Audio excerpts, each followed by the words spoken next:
How to create a Spotify artist account. Hey everyone, welcome back to our channel. In this video I'm going to guide you on how you can create a Spotify for artist account, so make sure to watch the video till the end. In order to create a Spotify artist account, what I want you to do is I want you to simply open up your browser and then just go to artist.spotify.com. I will also make sure to drop a direct link in the description box below. Once you're here, tap on the three lines option from the top right hand side. Then first of all, make sure that you log into your normal Spotify account, which is your normal listeners account.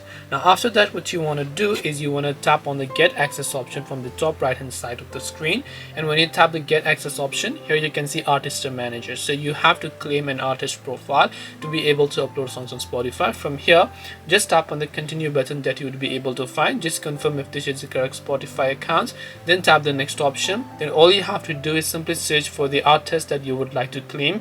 Now I'm just entering a random one over here, and once you search for a artist profile that you want to claim, you can select that and then you'll be able to upload your songs to Spotify. That's all it takes to create a Spotify for artist account. Hope this video was very helpful. If you have got any more questions, then feel free to leave them down below. Thank you for watching till the end, and see you soon in the next video.